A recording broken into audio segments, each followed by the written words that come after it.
bacaan-bacaan maulid tadi yang diulang-ulang oleh para habaib dan kiai alim ulama didengar oleh telinga, maka itu akan terngiang-ngiang waktu kita nanti mau sakaratul maut.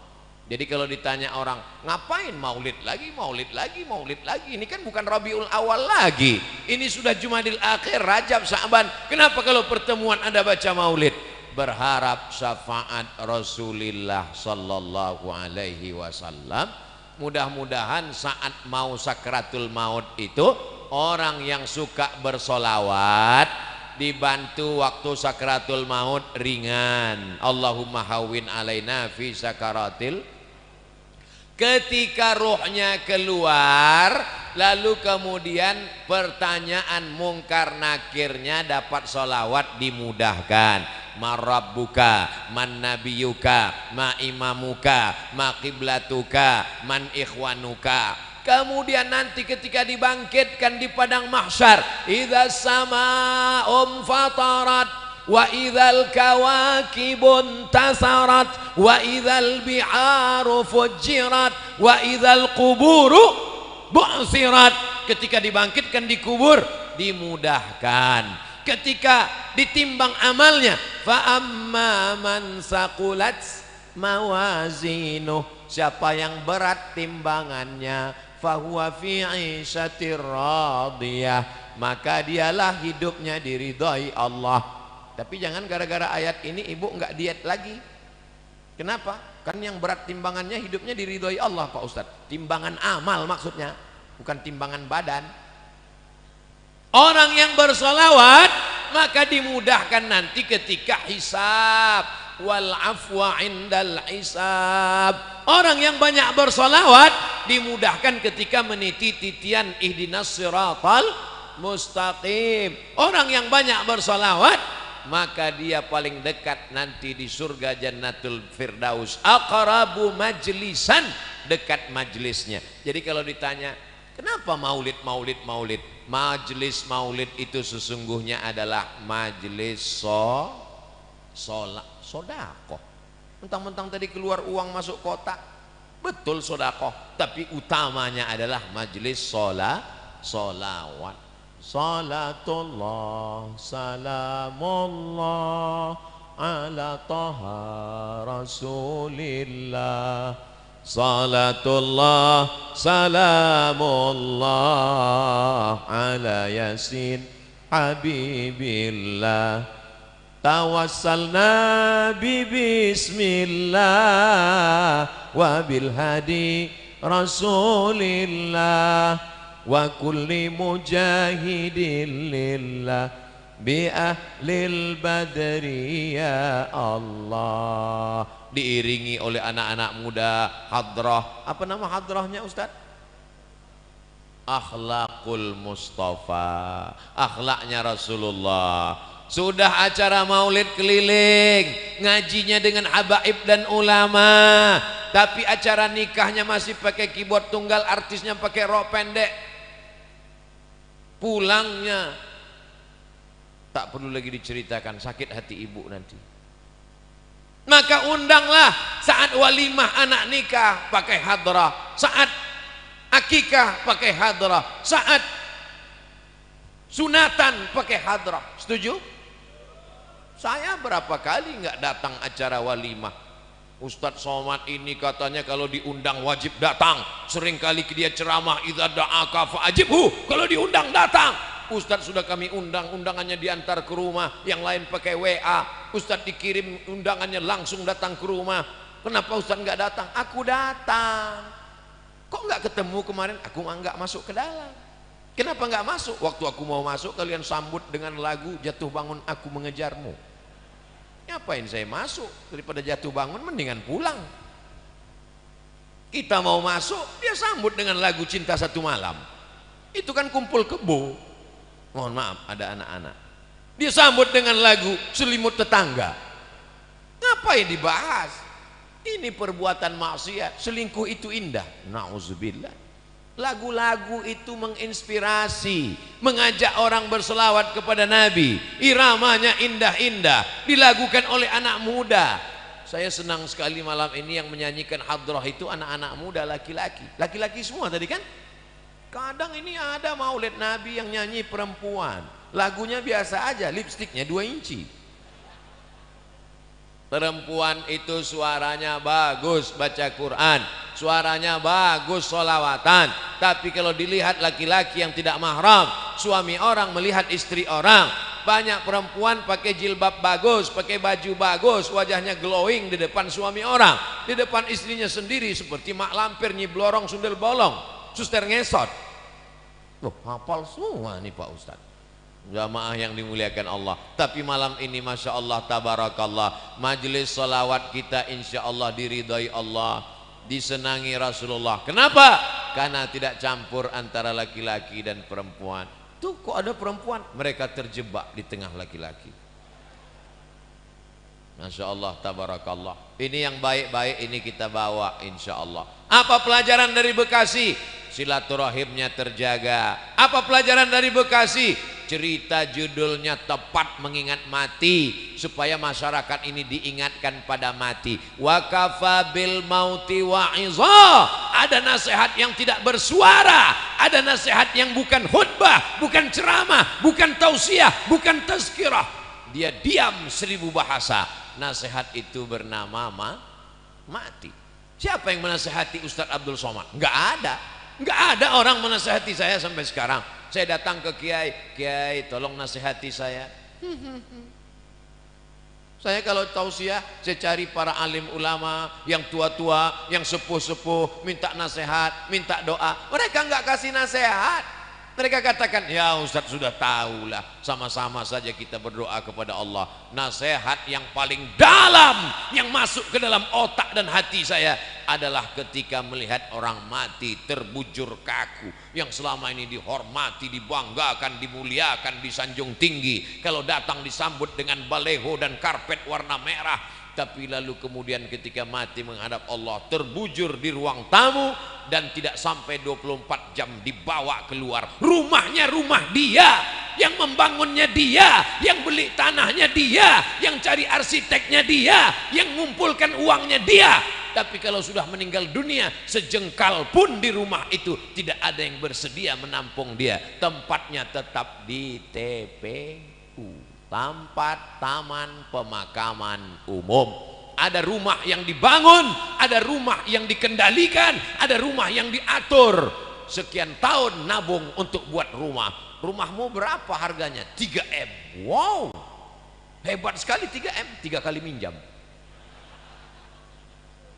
Ada rumah yang tidak pernah kita lihat, rumah yang tidak pernah kita jenguk, rumah yang tidak pernah kita pedulikan, tapi kita akan tinggal di sana. Lebih lama di rumah kita atau di taman pemakaman umum? Saya tanya sekali lagi, lebih lama tinggal di rumah yang kita bangun atau lebih lama di kuburan? Lebih lama di kuburan. Di rumah kita paling kita tempati, ada orang menempati rumahnya sampai 100 tahun? Enggak ada. Paling kita tempati rumah kita itu paling lama 50 tahun.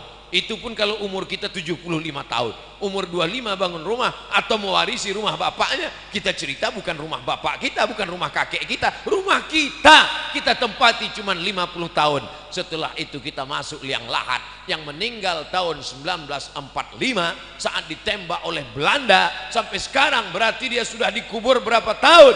Maka sampai masanya nanti hari kiamat, ada yang di liang lahat sampai 100 tahun, ada yang sampai 1000 tahun lamanya.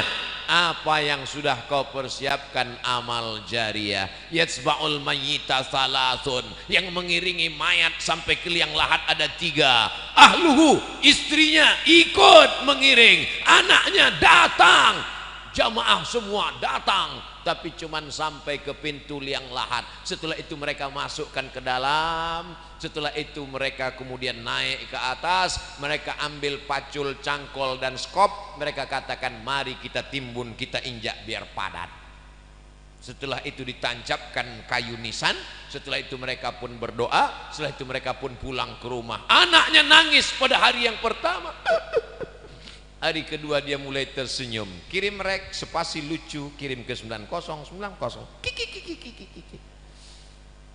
Tapi kalau anakmu soleh, dia akan bangun di tengah malam, Rabbighfirli wa liwalidayya warhamhuma kama rabbayani shaghira. Gimana anak ibu? Ingat dengan suami ibu, ingat dengan ayahnya. Alhamdulillah Pak Ustaz, malam-malam saya bangun jam 2, saya dengar di samping kamar ada baca Yasin. Yasin wal Qur'anil Hakim innaka laminal mursalin ala siratim mustaqim tanzilal azizir rahim.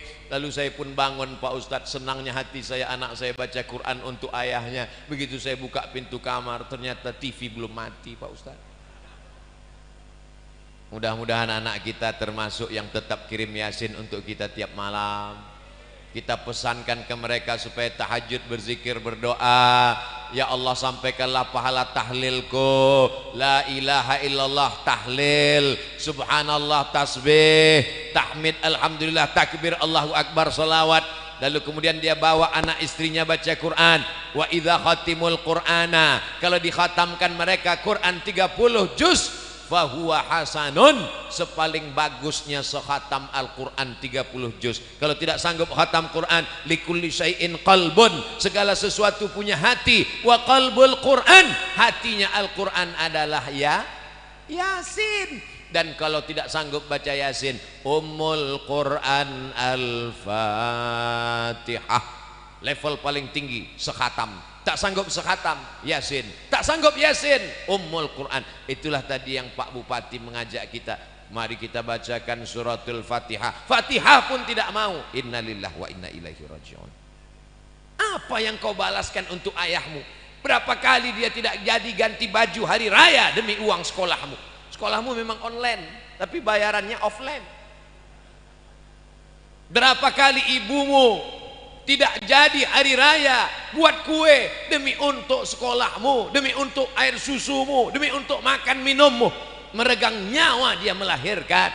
Andai kau gendong dia dari Bekasi ke kota Makkah, tawaf 7 putaran, sa'i Safa dan Marwah, wukuf di padang Arafah, melontar jumrah, belum tentu dapat menebus sekali teriakannya saat melahirkanmu. Betul ibu? Ternyata ibu tidak ada yang teriak waktu melahirkan. Kenapa? Dia pingsan di operasi. Lahir. Ustadz, walaupun operasi sesar itu sakit loh Ustadz. Ustadz kan nggak pernah merasakannya, karena rasaku bukan rasamu Ustadz. Kita tidak pernah tahu bagaimana perasaan mereka perempuan. Ketika hormonnya berlebih di awal-awal kehamilan, dia muntah-muntah. Respon hidungnya sangat tajam. Suami yang dulu kata dia buah hati belayan jiwa, cintaku setengah napasku pergi, baunya minta ampun. Lalu kemudian yang awalnya rahim itu kecil, lalu mulai membesar, sebulan, 2 bulan, 3 bulan, akhirnya ususnya menjadi kecil, makannya susah, nafasnya terhalang, lalu kemudian tulang belakangnya mulai melengkung. Lalu ketika melahirkan anak seperti patah-patah tulang rusuknya. Itulah ayat yang disebut dalam Al-Quran, wahnan ala wahnin, lemah di atas lemah. Tak ada yang bisa membalas kelemahan-kelemahan itu, dan tidak ada yang sanggup membahasnya. Kalau saya bahas bagaimana lemahnya perempuan saat mengandung, perempuan itu mengandung lemah di atas lemah. Kata ibu-ibu, alah Ustadz kayak pernah aja. Maka kita balaskan. Yang ibunya masih hidup, mudah-mudahan masih sempat berbakti kepada orang tua. Yang ibu bapaknya sudah meninggal dunia, nasihat kematian, ziarah. Jangan nunggu mau Ramadan, jangan nunggu mau Idul Fitri, besok hari libur bawa anaknya ziarah. Ini sekarang banyak orang ziarah, bapaknya baju hitam, istrinya baju hitam, anaknya baju hitam, hitam-hitam semua, sampai di tempat pemakaman langsung foto. Habis itu update status, man in black.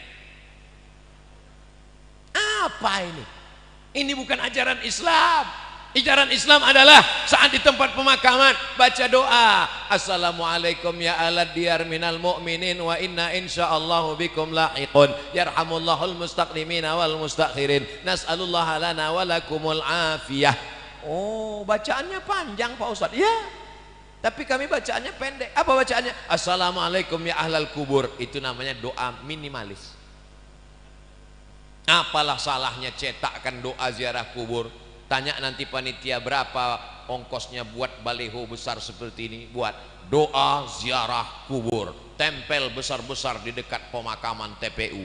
Assalamualaikum ya ala diyar minal mu'minin wa inna insyaallah bikum lahiqun yarhamullahal mustaqdimin wal mustakhirin nas'alullah lana walakumul afiyah. Coblos nomor boleh. Daripada baleho yang nggak jelas ujung arahnya, nyangkut ke pokok kayu, diambil Satpol PP, dibakar, mendingan di samping kuburan, mengingatkan orang. Andai pun dia tidak lapuk, maka mengalir sampai hari kiamat. Inilah dia amal-amal kita. Apa saja amal kita yang akan mengalir? Waladun salihun, anak yang soleh, shadaqatun jariyah. Itulah uang yang masuk ke dalam kotak-kotak tadi. Beli semen, batu bata, kerikil, atap, tenda, lampu, AC, mihrab, mimbar, kipas angin. Itu semua akan mengalir. Siapa yang mewakafkan tanah masjid ini dulu? Siapa yang membangunnya? Siapa yang ngasih semen? Siapa yang ngasih kosen? Siapa yang ngasih kaca?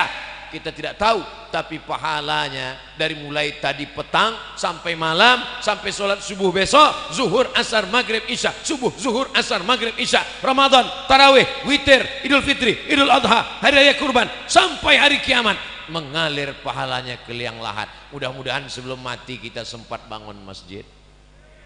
Masjid apa namanya? Masjid Al-Mustaqim. Siapa yang buat? Pak Kapolsek. Masjid apa namanya? Masjid As-Somad. Siapa yang buat? Ustadz Somad. Sudah ada? Belum lagi. Tapi insya Allah kalau kita berniat sebelum mati mesti ada. Saya diundang ke Jambi, diajak untuk meresmikan masjid. Jalannya jauh, naik mobil. Dalam hati saya, mau dibawa kemana lah ini? Begitu sampai, musola kecil. Ya Allah, apa kelebihan musola ini? Apa kelebihannya? Berikut ini mari kita dengarkan kata sambutan dari Bapak Kapolsek.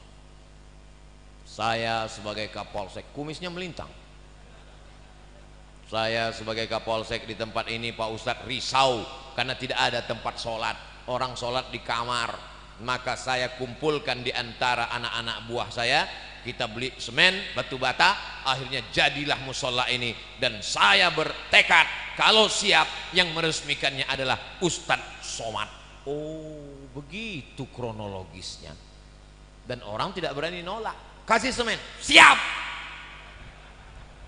Jadilah musola. Jabatanmu tak lama, tapi yang kekal abadi adalah masjid. Presiden kita, proklamator kita, Insinyur Soekarno cerdas.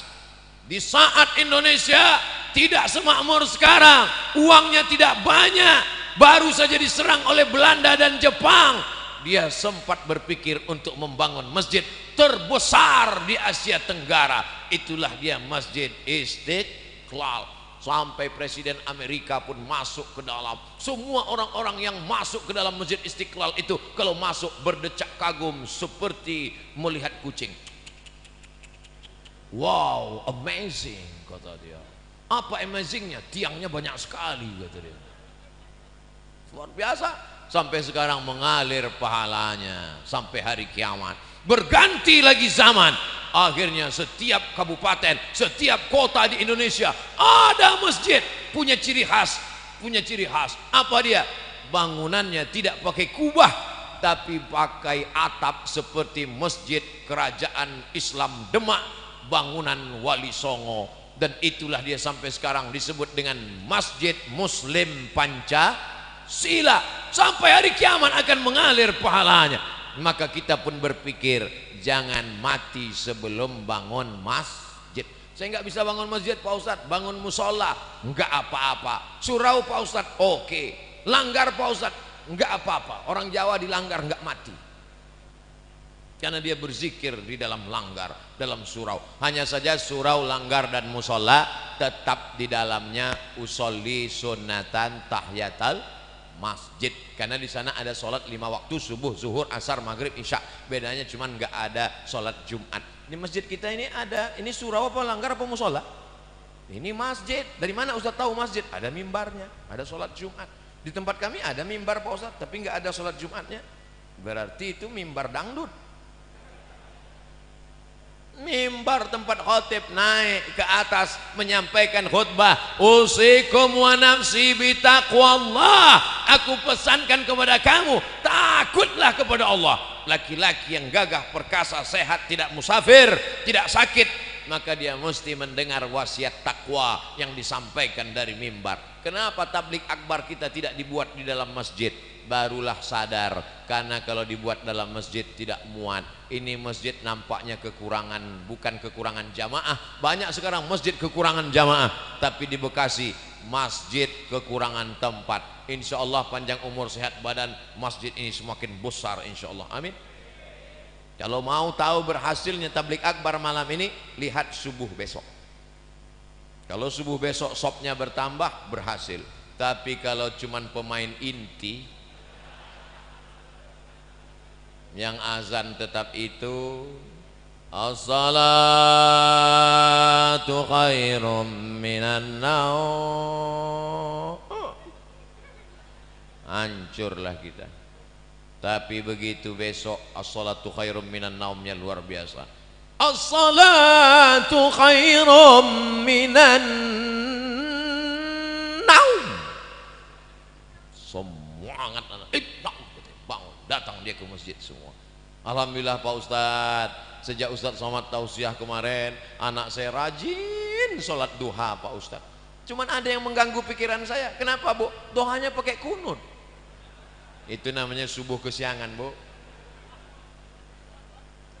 Pas ditanya sama ibunya, kenapa kamu sholat subuhnya jam 8? Masih syukur aku sholat subuh, kawanku nggak sholat sama sekali. Ini logika terbalik, otaknya sungsang. Kalau mau lihat dunia boleh lihat ke bawah, tapi kalau untuk akhirat, lihatlah orang yang istiqomah ke masjid subuh, zuhur, asar, maghrib, isya, masjid ke masjid ke masjid. Lihat tuh anak muda ke masjid terus, tertulis di bajunya biker subuhan. Zuhur hilang. Sedangkan subuh yang berat lawan ngantuk aja dia datang. Sedangkan subuh yang matanya lelap, tidur pulas, mengigau, tetap dia lawan datang ke masjid. Apalagi zuhur asar yang melek.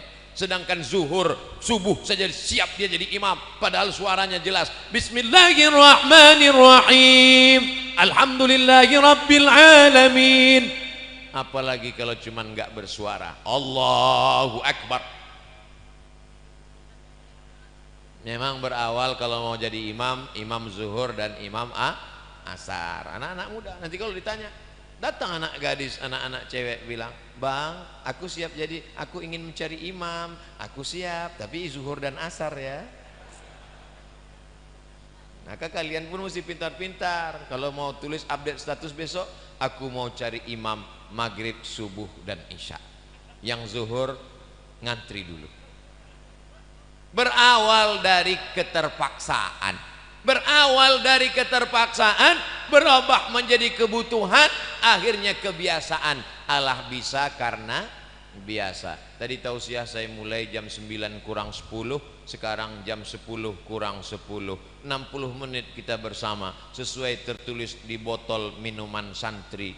Oh, botolnya kecil 330, berarti udah lewat, mestinya setengah jam tadi. Tapi orang Bekasi ini cerdas, dia buat sesuatu yang berkesan, dia kasih susu. Masya Allah, tabarakallah. Ustadz nggak boleh minum air manis karena suaranya menggelegar, tenggorokannya panas. Dikasih air manis yang panas, suaranya hilang, pita lehernya rusak.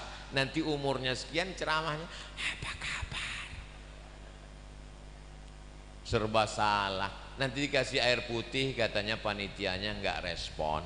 Dikasih air susu, air teh, katanya wah susah sekali Ustadz Abdul Somad ini. Enggak, Ustadz Somad tidak pernah mempersulit, mempersusah orang.